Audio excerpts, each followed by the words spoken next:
ভূত কবে থেকে সৃষ্টি হয়েছে? পৃথিবীতে আসলেই কি ভূত বলে কিছু আছে? আজকের এই ভিডিওতে আমরা দেখতে চলেছি ভূত কবে থেকে সৃষ্টি হয়েছে, কিভাবে সৃষ্টি হয়েছে, আর পৃথিবীতে ভূতের অস্তিত্ব আসলেই আছে কিনা।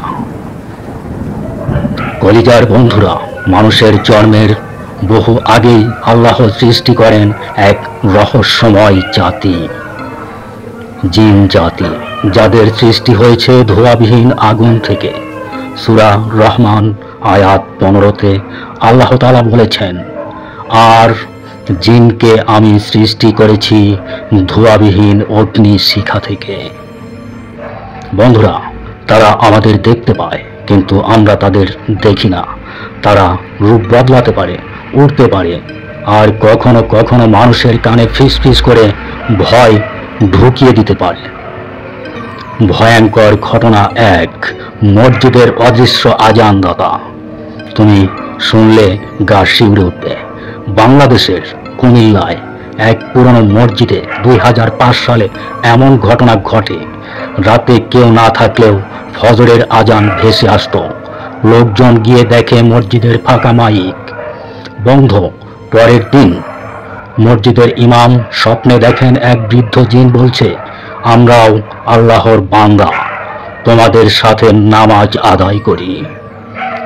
ইসলামী ইতিহাসে এমন জিনদের কথা বর্ণিত আছে যারা নবী সাল্লাল্লাহু আলাইহি ওয়াসাল্লাম এর কুরআন তেলাওয়াত শুনে ইসলাম গ্রহণ করেছিল। এগুলো কোনো গল্প নয়, এগুলো সত্য, যা কুরআনেই উল্লেখ আছে সূরা আল জিন। ভয়ঙ্কর ঘটনা দুই, গলির ছায়া। কলিজার বন্ধুরা, রাতের বাতাস, বিড়ালের ডাক, বৃষ্টির শব্দ। ঢাকার এক গলিতে একজন ডেলিভারি কর্মী বাস্তব সাক্ষ্য।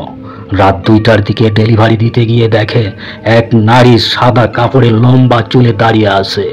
লোকটি থেমে যায় ভয়ে, কিন্তু মুহূর্তেই ছায়াটা মিলিয়ে যায় দেওয়ালের ভিতর। পরবর্তীতে জানা যায় সেই বাড়িতে এক নারী 7 বছর আগে আত্মহত্যা করেছিল। আর আশেপাশের মানুষ প্রায়ই বলে রাতে কেউ ওখানে হাঁটাহাঁটি করে। কলিজার বন্ধুরা, এমন ঘটনা বহুবার তদন্ত হয়েছে, কিন্তু কোনো বৈজ্ঞানিক ব্যাখ্যা পাওয়া যায়নি। আরও একটি ভয়ঙ্কর ঘটনা, রাতে মাদ্রাসার দরজা হঠাৎ ধাক্কা, বাতাসের শব্দ।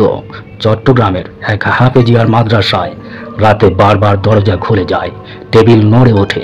সবাই ভাবলো কেউ দুষ্টুমি করছে, কিন্তু সিসি ক্যামেরায় দেখা যায় দরজা নিজের থেকেই খুলছে, ছায়া যাচ্ছে পাশ দিয়ে।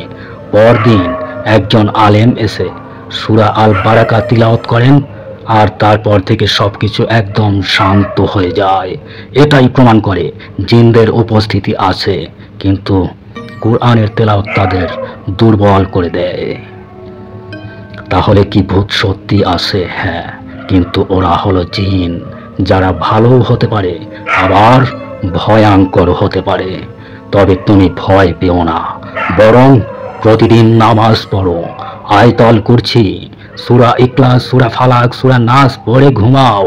তাহলে কোনো অদৃশ্য শক্তি তোমার ক্ষতি করতে পারবে না, ইনশাআল্লাহ। তুমি কি কখনো ভূত বা জিনের উপস্থিতি অনুভব করেছো? তাহলে কমেন্ট করে জানিয়ে দাও। পরের ভিডিওতে আমরা জানবো জিনেরা কিভাবে মানুষের শরীরে প্রবেশ করে। দেখতে হলে অবশ্যই এই চ্যানেলটা সাবস্ক্রাইব করে রাখো, ফেসবুক পেজটা ফলো করে রাখো। আর যদি ভিডিওটা ভালো লাগে অবশ্যই একটা লাইক করতে ভুলো না, শেয়ার দিয়ে সবাইকে জানিয়ে দিও। ধন্যবাদ।